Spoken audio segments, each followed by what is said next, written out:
Snake, what's your, now I understand that's probably what everyone calls you. That's right. But, Feel free to. thank you. What's your real first name? Stuart. Stuart, okay. But do you want me to just call you Snake?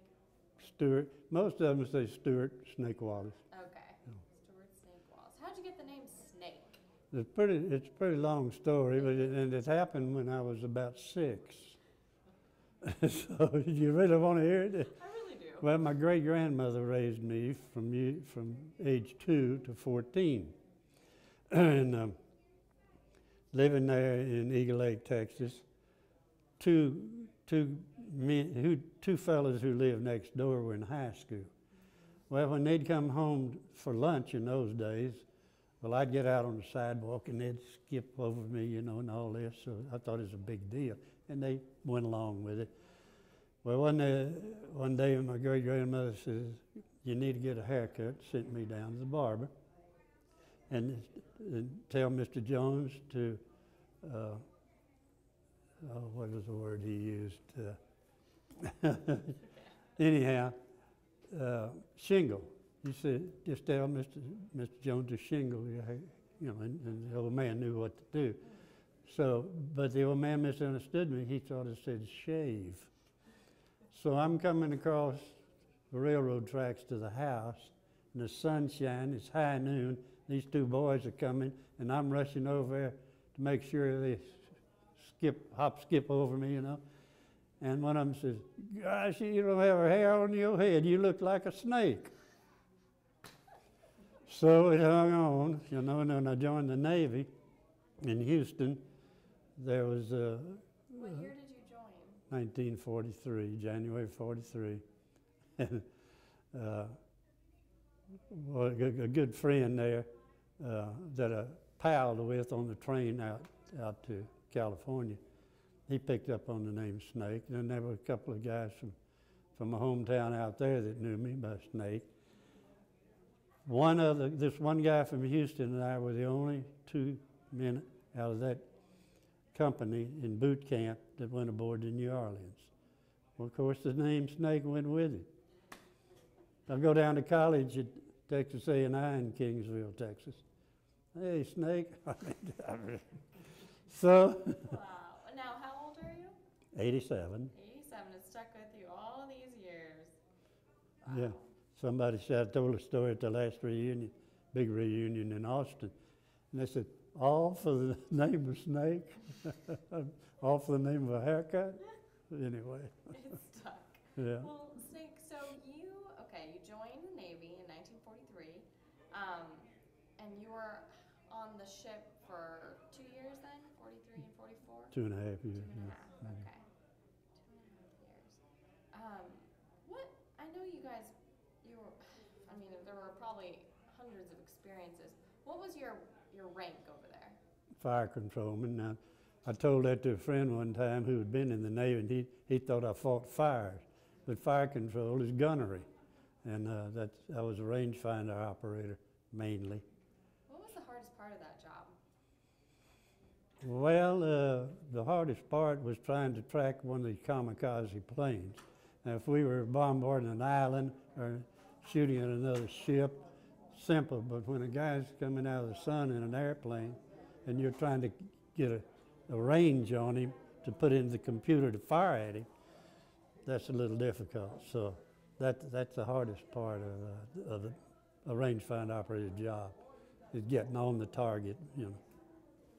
Sorry, Gene's trying to show me something. I'll be right back. Okay. And you were doing that all the time, right? Yeah, but eventually I was a trainer and just guiding the sites, but pretty soon became You were on it, hold on, let me see. 6 notes here. They blew off and the bow blew off before you got on the boat, okay, on the ship. Mm-hmm. So, what was the scariest part for you while you were on it then? I mean, you guys were still a town. Well, in 44, we went to New Guinea on a raid down at Hollandia, New Guinea, and we had the big fleet. It was a big fleet. And in a fleet, the carriers are in the center ordinarily, then the battleships, then the heavy cruisers, and then destroyers. So, you know, all the big boys are in the middle and so forth. Well, I believe it was the Yorktown was, they were launching planes for the airstrike against Hollandia before daylight. And my position was in the forward anti-aircraft director, which is 96 feet above the water line. And the only thing above us in that director was a big bed spring radar. They called it the bed spring because it's as big as an old bed spring. And that was radar. The carrier was launching planes, and they started coming right very near us. And finally, one of them hit the aft radar and knocked it down. And then as he progressed another 400 feet, he realized what he'd done, and he kind of moved his plane this way.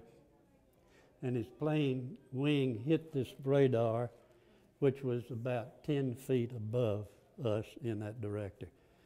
And his plane just spun around like that and took a gunner off of the bow, killed him.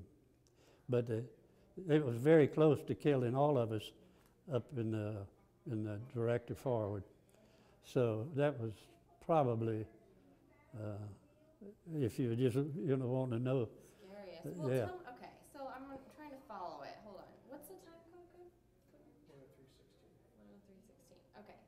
So I kind of want you to tell it to me one more time because I want to follow it a little bit better. So I wish I had a picture of the ship in here. I could show you. I'll grab Yeah. it. See that? So I'm gonna have him kind of look at it with us. So you'll show. Okay. Yeah. There you go. If you'll hold it in. Okay. This is the anti-aircraft director. So there's one back here and one up here. The radar here, this is an old picture, so it doesn't have the recent radar bed spring up there at top. So they're launching planes, off the carriers, and he brushed this more or less with the under part of the plane and realized that something wasn't right.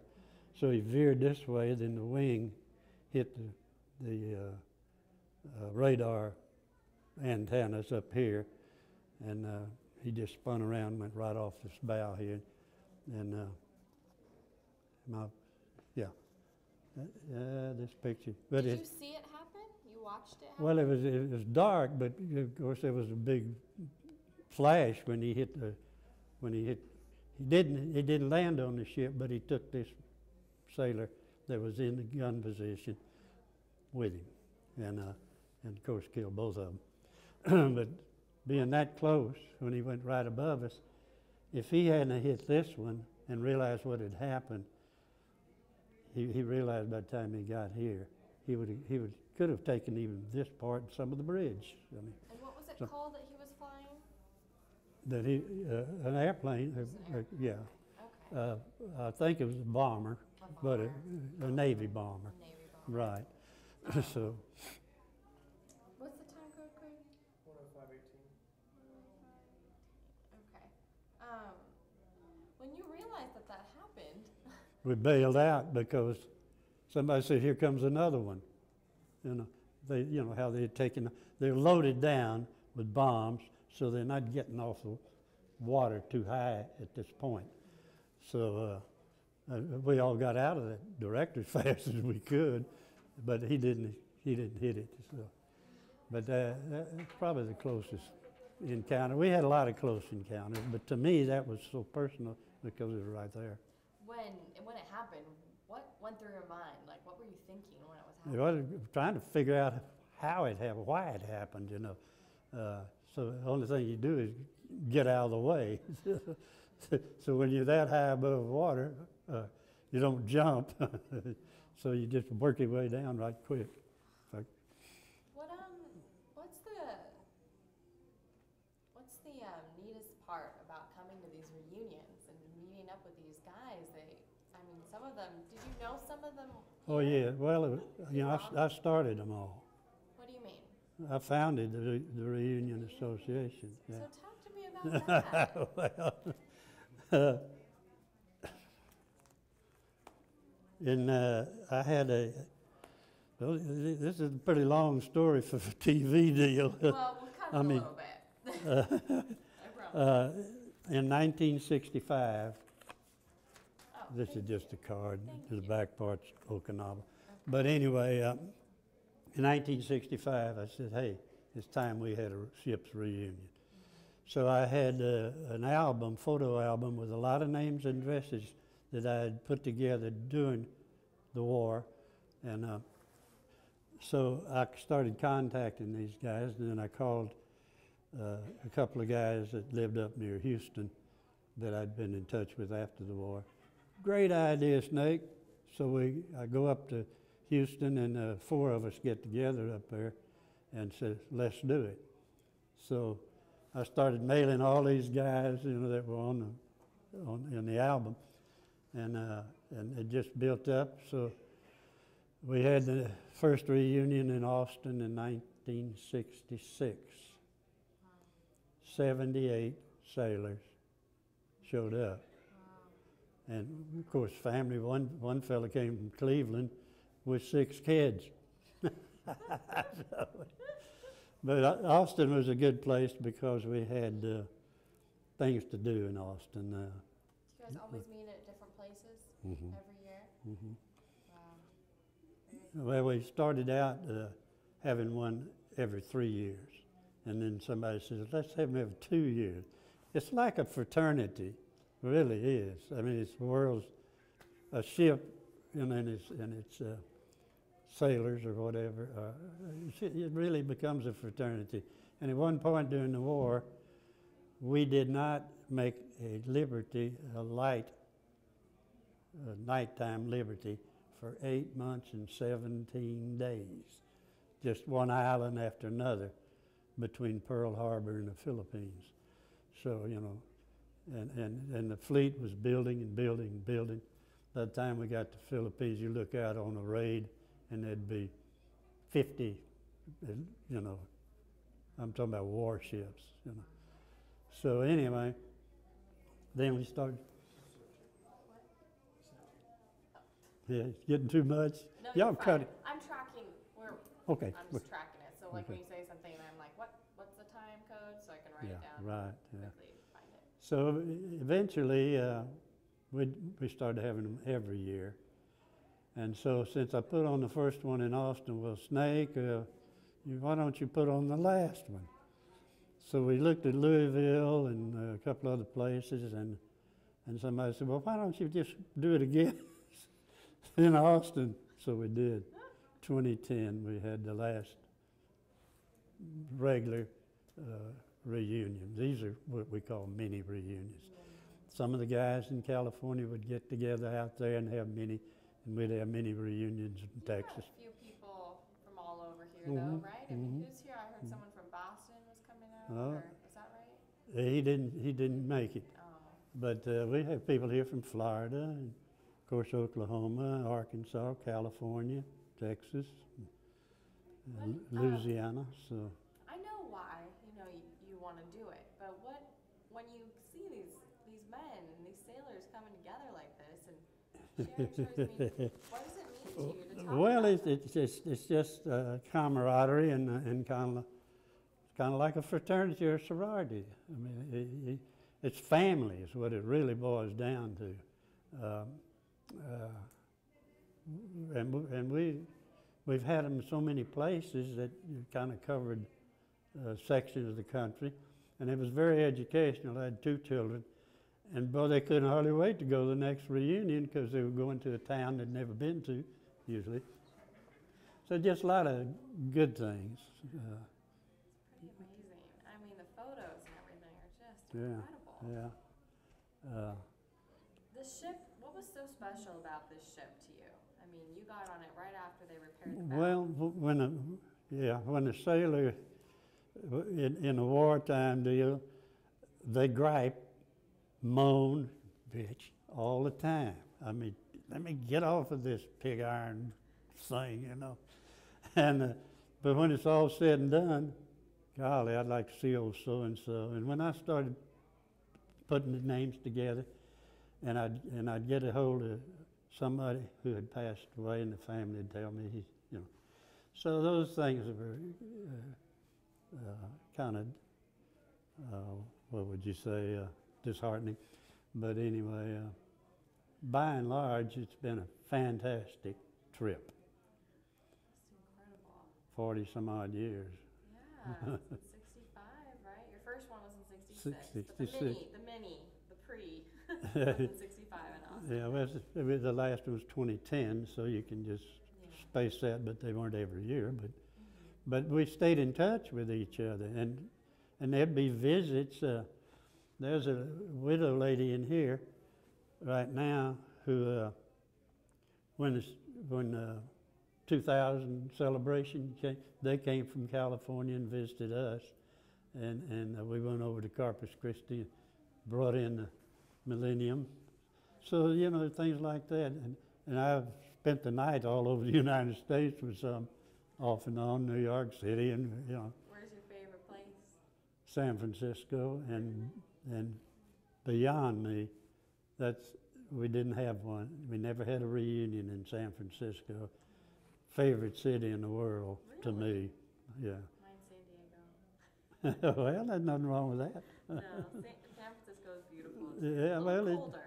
yes, Colder, yes. chilly. And well, I've been to Munich, I've been to Europe after the war. But anyway, San Francisco kind of, I always thought was Why quaint. did you like it so much? I don't know. I really don't. Well, the view is crazy and good and great. And we had a bosun mate on there who was a master at arms named Tony Cressy. And his grandfather established number 2 Fisherman's Wharf. You know, Fisherman's Wharf had a lot of stores, and his grandpa put the second store on Fisherman's Wharf. And that, of course, that's the place in San Francisco. And I don't know, you just run into so many good things. And, So cool. yeah. So, What was, Gene was telling Gene me. Foote, Gene Foote. we had a mini reunion at his house You did in the 10 killer? yeah, Like 10 killer? we sure did. And there were about, I guess, 15 sailors there and our wives. That's a big group. Yeah, pretty good. Yeah, they came from Arkansas and Louisiana. And He told me about a song that that I guess a chaplain wrote, Praise the Lord and Pass the Ammunition. mhm. And was that right after the battle? Right? No, that was at Pearl Harbor. That was at Pearl Harbor. See, there was the ship's communication, electrical, you couldn't do anything. Everything had to be, the firing that we did back at the Japanese all that had to be handled by hand. So they down in the bowels of the New Orleans trying to get shells up to the guns, and that's why he came up with that. He sang it for me a little bit. Well, I can't sing, but No, he did a good job. I couldn't Yeah. recall when the song, so it came during Pearl Harbor. during the attack on Pearl Harbor, During the attack. December the 7th, 41.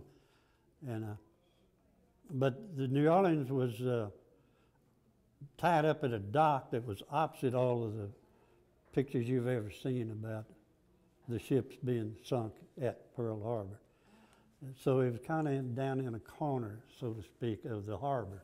So it wasn't torpedoed or damaged like the battleships were. Of course, the Japs were wanting to sink the big ships. They weren't too worried. But by losing all those ships, the heavy cruisers like the New Orleans, San Francisco, Minneapolis, so forth, had to take the place of the battleships. They were the next largest ship, you know.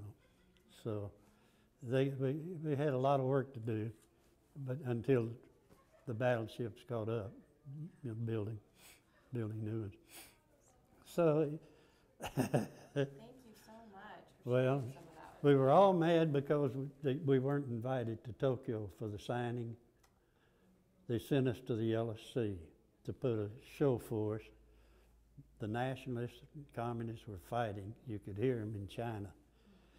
but we spent about 2 months in the Yellow Sea, and I got to see the China Wall. Got up there to the China Wall and some other things I wouldn't trade for the trip to Tokyo that we missed.